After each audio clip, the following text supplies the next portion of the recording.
This is We're incredible. looking deep into the mantle here, right underneath the continents. That is spectacular. Exactly. So you've got all the old stuff, the blue blobs sinking. And as they sink, they sweep up the hot material at the core mantle boundary. And so you're seeing essentially one of these blobs or plumes coming towards the surface. Here's one in Panthalassa that's already erupted. So these are what we call the super swells in the mantle. Hi, and welcome to Wonder, the Planet Earth podcast for curious people. I'm Holly Cook, joined as always by fellow Earth scientist Dr. Anthony Reid, and today we are dialing in with Dr. Sabin Zahirovic. Now, Sabin is from University of Sydney, and this is going to be quite a visual episode. We go through these really fantastic visuals of how the Earth has looked, how the ancient supercontinent Pangaea looked. So if you're on Apple Podcasts, we do have video available on Spotify. You can check out our YouTube. This is definitely one that you're going to want to watch visually. Sabin, how are you? Fantastic. I'm keeping warm. Wonderful to see you, Holly and Anthony, my two favorite rock stars. So an honor to be here. Oh, that's so cool. Sabin, I'm really, really thrilled to have you. And Anthony and I have been chatting about getting you on for a long time. So thanks so much for making the time. Now, I have maybe two and a half questions to ask you. One is, that's one of my favorite birds in the background. I think that's a 3D printer, and I'm always intrigued about 3D printers. And I love your shirt. Well, yeah, look, let's start with a lorikeet, right? We know that they're the avian dinosaurs, right? So that's beautiful. It's also one of my friends, Steve Cato, who actually drew that, which is also really super special. Beautiful, yeah. Yeah. And the 3D printer, I mean, I've been experimenting with printing, the planet, paleogeography, present-day topography, and, just playing around with the idea of making even Christmas baubles and things for outreach. Oh, that is so good. Mount Everest, 3D printed Mount Everest Christmas bauble. Can I put in an order for that? Absolutely. Yeah, I've actually successfully managed to do two things. I have a pen holder that's Mount Vesuvius. You stick the pen into the crater. I should have brought that up. That is brilliant. I don't know where it is. And another one is one of these oil diffuser things. Oh, I like and those. It's Mount Vesuvius with it's kind of degassing. The steam blowing out the top of it. This is unbelievable. Marketing opportunities are huge. Exactly. There might be a Wonder podcast with Sabin merch coming out soon. And look, of course, the shirt is a wonderful new shirt that Amber Jarrett has designed through the GSA, and it's to raise funds for Deadly Science, of course. A wonderful program to support young Indigenous kids in STEM, which is, really a great initiative from the GSA. Thanks to the Geological Society. Fantastic work. Fantastic. Incredible. Thanks for sharing. Anthony, I know that we had some questions about... Should hope so. Yeah, God. Firstly, where do I put the order in for the oil diffuser? But secondly... We've been talking about supercontinents lately, haven't we? We have. We had a lot of conversations about supercontinents. They seem to be a bit of a theme in geological time as well as this little podcast. But one of the supercontinents we have been talking a fair bit about is Gondwana. We're trying to introduce people to the idea of Gondwana, and it's one of those supercontinents that, as we said, has perhaps entered slightly the popular lexicon, as if as far as some obscure geological terms can enter the popular lexicon. That is one. But there are a bunch of other supercontinents, let's face it, that we kind of know about as in the geoscience community, and one of those ones is called Pangaea. Now, Pangaea is something that's always fascinated me, but Sabin, you're the man to understand this with your background and paleotectonics and tectonic reconstructions. Please, can you give us a very gentle and easy introduction? Ease us into Pangaea. What is Pangaea? Of course, yeah. So Pangaea, I assume, is everyone's favorite supercontinent. Thank you. Yes, anybody who wants a Vesuvius diffuser is going to say yes. That's right. Mine too. We might have to run a poll. I heard Andrew Murder talking about Rodinia at length, and Gondwana. I love that he classified Gondwana as a megacontinent. There's still a little bit of controversy, but Pangaea is our youngest, most well-constrained supercontinent, and most people think of Pangaea in terms of Alfred Wegener. 1915, he proposed this Pangaea supercontinent. And that was, I think, like a Greek derivative that just meant all land. I So, see. I see. as Anthony mentioned, you could drive around, from Australia to, wherever most other places in the world, which is really cool.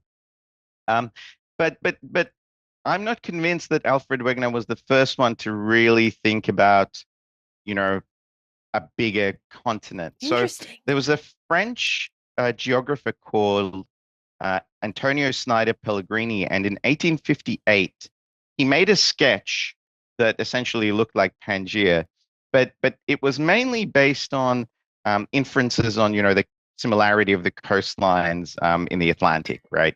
So that's kind of where some of this thinking started. But at that time, we were, as humble geologists, we were stuck in this idea of the geosynclinal theory or hypothesis, where continents can only go up and down, and there were land bridges that might emerge and subside.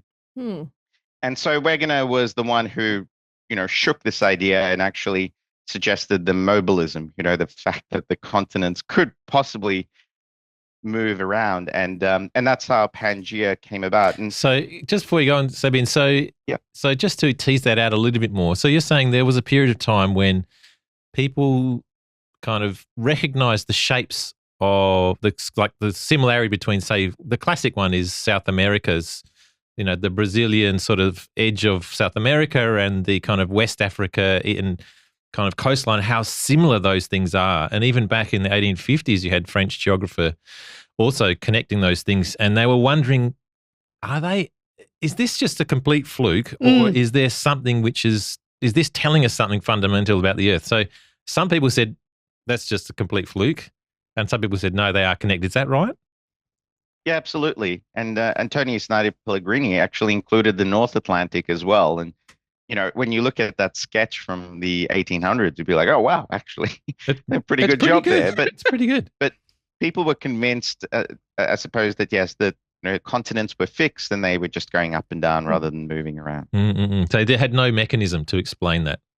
Yeah, and look, even Alfred Wegener faced decades and decades of backlash that there's no way that you could get continents to move around, because he suggested continental drift, that they're like these icebreakers, that they'd have to plow through the oceanic crust, which is stronger. How's that even possible, right?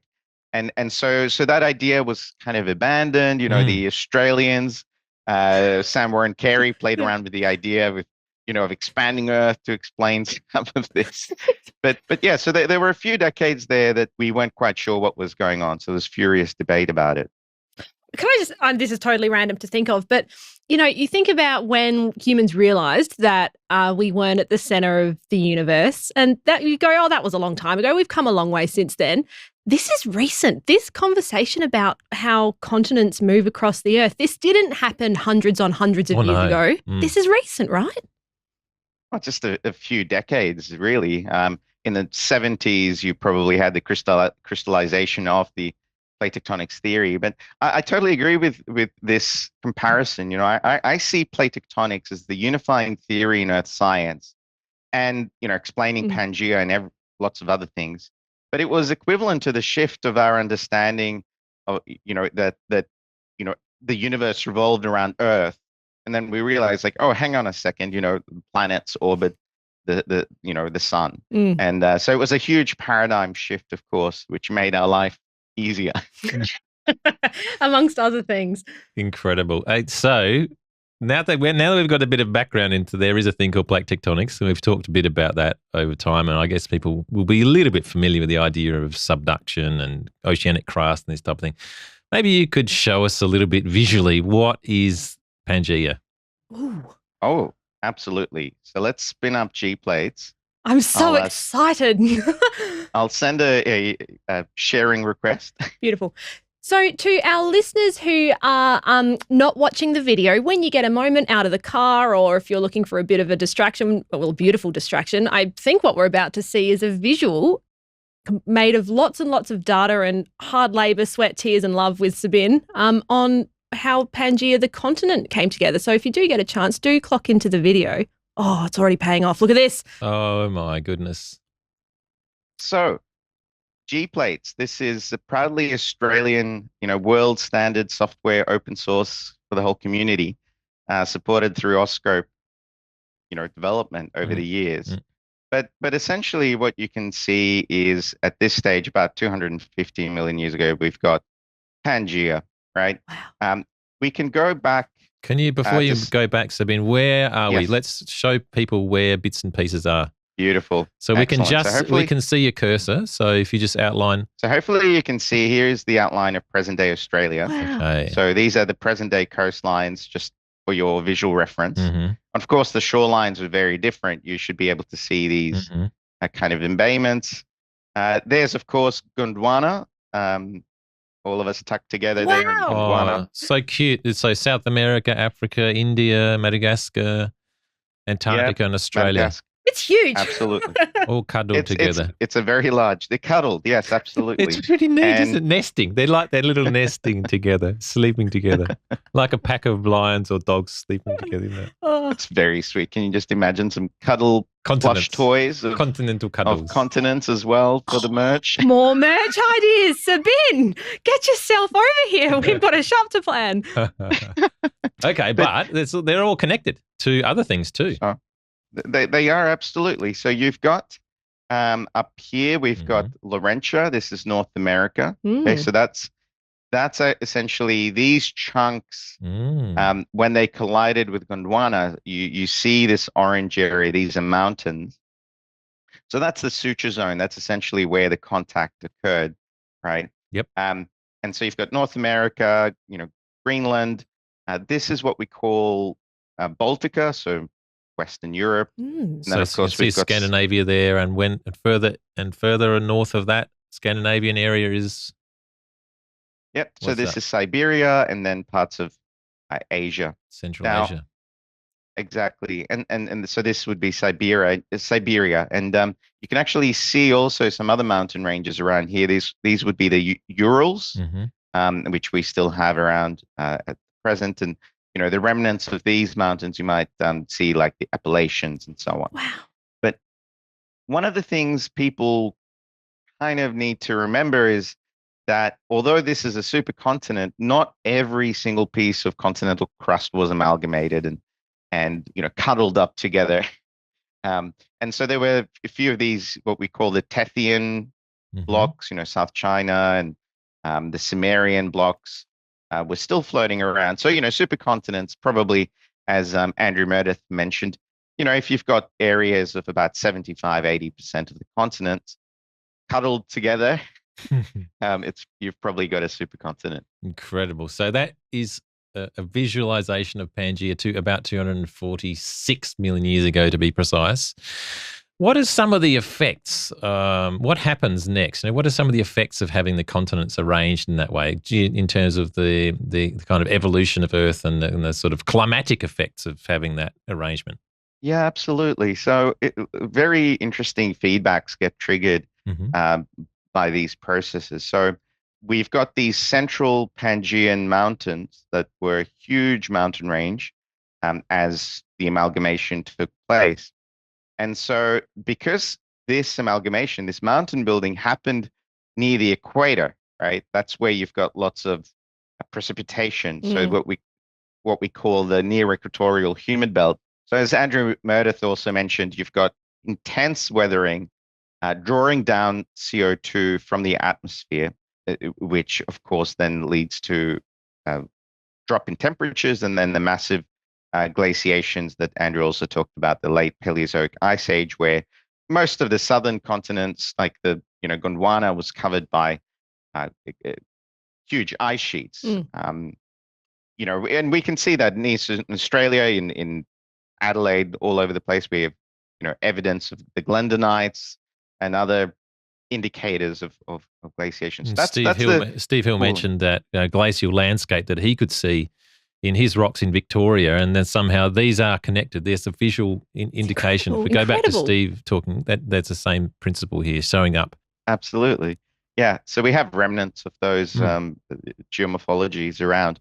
But then what also happens is that you've got this amalgamated landmass, the lithosphere, which effectively is kind of functioning as a lid. And that's been implicated also in the blanketing or thermal blanketing of the mantle. On top of that, you also have subduction happening all around Pangaea.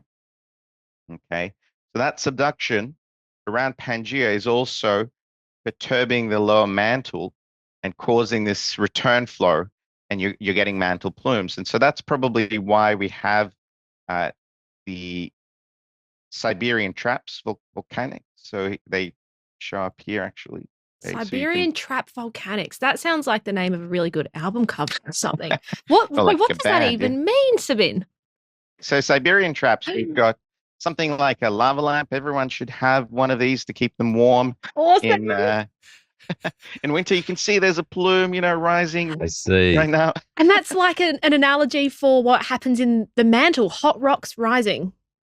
Hot rocks, yeah, superheated rocks rising, because rocks are terrible conductors of heat. We can come back to that in the thermal blanketing story, but essentially you've got these really hot rocks rising, punching through the mantle and the lithosphere. And the Siberian traps, I mean, very humble. They're only about 4 million cubic kilometers of 4 million. lava. Wow. Yes. Yeah, that's 7 million square kilometers. Yeah. Covered in about 2 million years. So It's geologically, it's instantaneous. instant. A vast outpouring of lavas. And what was the effect of that?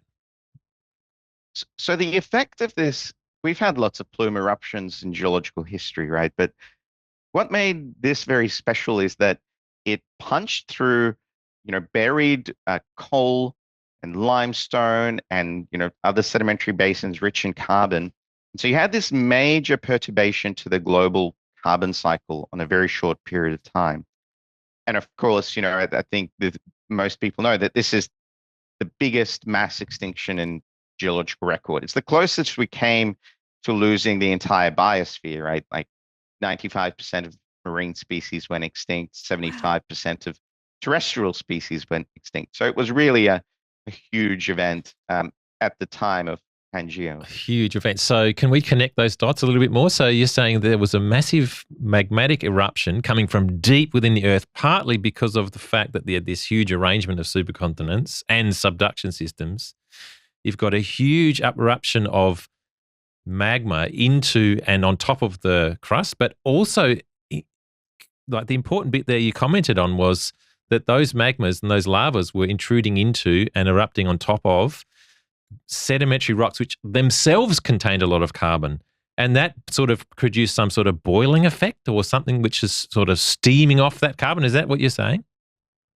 Yeah, absolutely. So you've got, the technical word is metamorphism. So metamorphic degassing, or essentially just cooking those, limestones and driving off that CO2. And of course, you've got the effects, we see. So a huge change in the carbon dioxide in the atmosphere and leading to what some type of global warming event.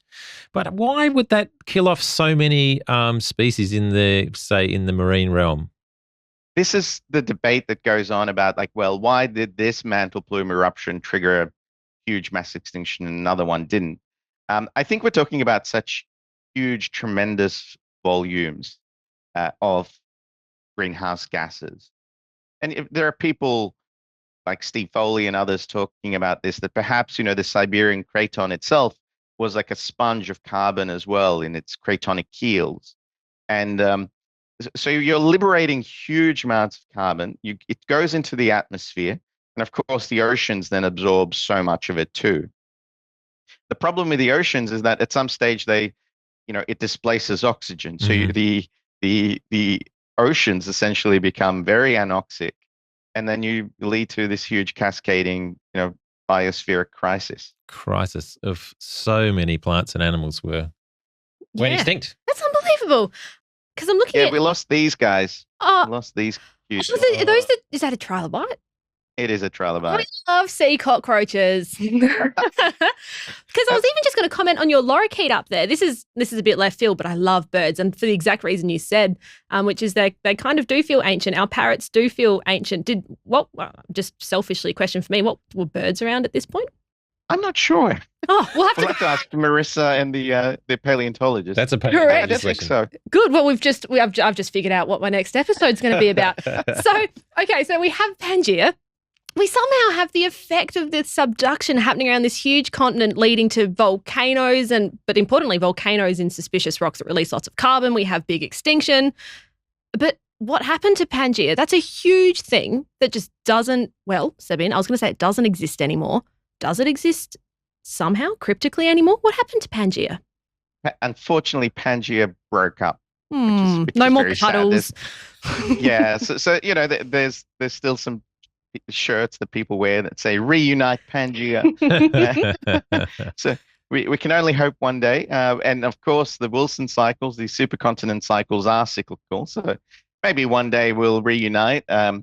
I always joke that if in 100 million years Australia might crash into, say, Canada, and be interesting to see what happens at the next supercontinent. I can get to Vancouver a lot more easily in 100 million years, I reckon. Yeah, exactly. Oh. But the reason why Pangea likely broke up goes back to this whole thermal blanketing effect, and what I mentioned, that rocks are terrible conductors of heat. So you've probably been to the beach, right? And in summer you walk barefoot and you probably get burnt, right? Correct.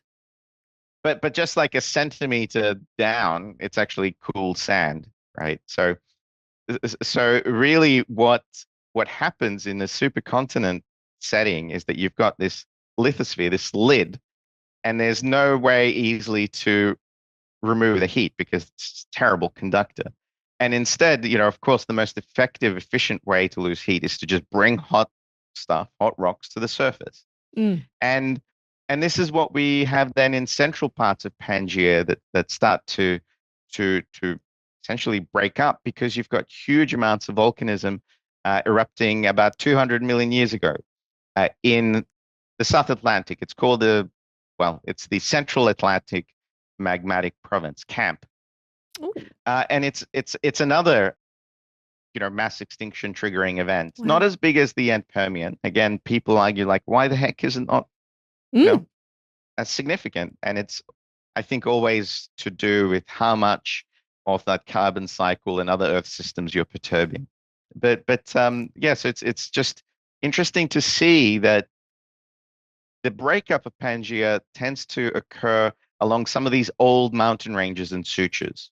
So it's essentially recycling or reusing these ancient or old weaknesses in the lithosphere and the crust. Oh, now that's interesting. So just to make sure I'm following you. So Pangaea, the big cuddly continent, one big landmass, eventually broke up because it was almost victim of its own insulating power. It actually built up so much heat underneath it that the heat was like, nah, I've got to get out of here. That heat needs to be released. And the expression of that heat was this sort of breakup of continents.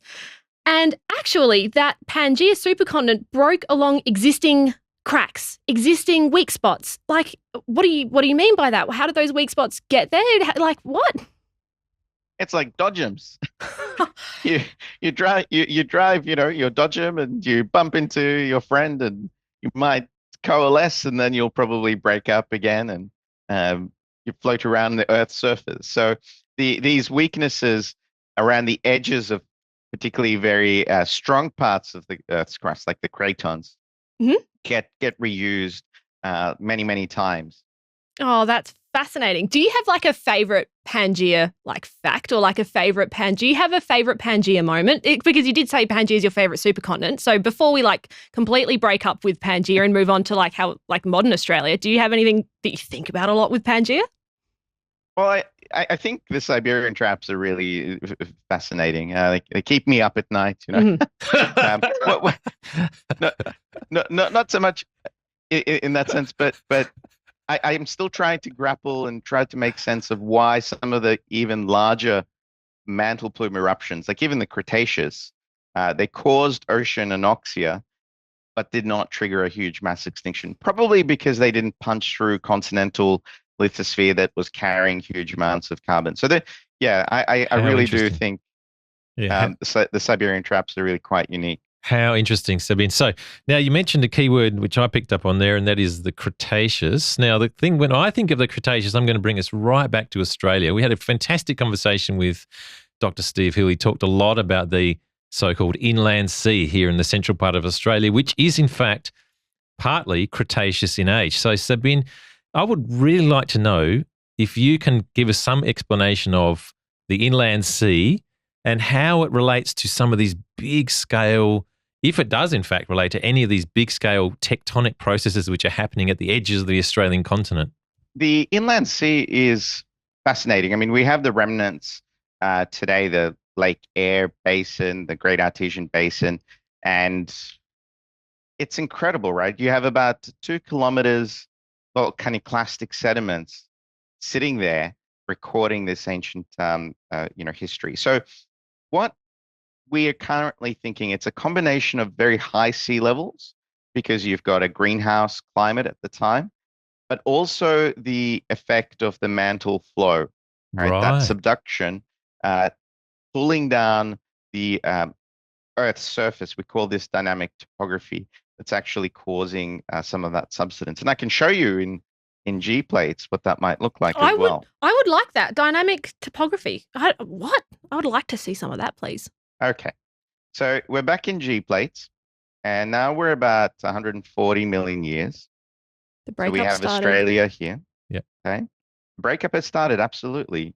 Great observation. There's the, those were the central Pangean mountains, and they've cracked open through here, and you've got seafloor spreading. There's some other seafloor spreading happening, breaking up Gondwana as well. But here's our beautiful, humble continent of Australia at this time. And so we've got, these teeth lines. They represent the subduction zones. And what I might do is I'll just turn off the velocity arrows so we can actually see into the mantle at this time. So these are supercomputer simulations. Wow. That have been run. So just like your lava lamp before. Wow. Wow. So this is incredible. We're looking deep into the mantle here, right underneath the continents. That is spectacular. Exactly. So you've got all the cold stuff, the blue blobs sinking. And as they sink, they sweep up the hot material at the core mantle boundary. And so you're seeing essentially one of these blobs or plumes coming towards the surface. Here's one in Panthalassa that's already erupted. So these are what we call the super swells in the mantle. And so what happens with all of this is that, as hot things rise, well, they actually push up on the surface. So this is what we call dynamic topography. These red areas mean, upwelling, uplift. And the blue areas mean, downwellings. So I'll just go forward in time. What you can see in Australia is, well, there's no inland sea at this time. There is this orange thing that I'll come back to, which is a huge mountain range that nobody talks about. It's a mountain range we've swept under the tectonic carpet. What is it? And it's huge, Some of the Australian research by like Luke Milan and others say that the crustal thicknesses were 60 kilometers here, which is the same as you have in the Andes and Tibet. So you can just imagine then how high they might have been. But let's go to a time when we have the formation of the inland sea. So you can already see some of this blue. Okay, and then I'll go to the, that's probably the maximum extent of this inland sea. It's called the Eromanga Sea, and I'll switch over to a mantle state at this time. This is incredible. We actually kind of just watched like the almost the flooding, the creation of Australia's inland sea. This is awesome what we're seeing on the screen. Absolutely. So what's really cool is that we have, Lightning Ridge and all these places, very, very rich in fossils, the mesosaurs and all sorts of, critters and creatures. But this inland sea was about 120, maybe 200 meters deep in places. And then we are thinking that part of it was because you've got the sinking blue blobs underneath. So we can peek underneath. Look at that. Hopefully you can see those blue blobs. They're sinking and they're pulling down on that surface and helping with the inundation. We have the same thing happening in the US. This is the Great Western Interior Seaway. It's also quite famous at the time and also related to these subducting slabs. Wow. So thankfully the Earth is a sphere. I can just go to the other side here. That is so impressive. Oh, Thanks, Sabin. I gosh. think there's a whole conversation, another conversation that we can have about this in more detail. That Yeah. is so impressive. Yes, Sabin, we're going to have to get you back on because, like, to end on this note is What just a tease. I know. What a tease to Look show at us it. this. Look at it. And so, just before we sign off, I just want to make sure that I'm understanding this right because I was not familiar with this. And that is, we have the inundation of Australia's inland sea in the Mesozoic. It's not around anymore. In the landscape, you can catch it, whiffs of it, but it's not around anymore. That inundated because the mantle was like almost sucking down the landscape. Is that right? Yeah, absolutely. That's dynamic topography. And it's why the Australian continent, even at the present, is actually tilted to the northeast.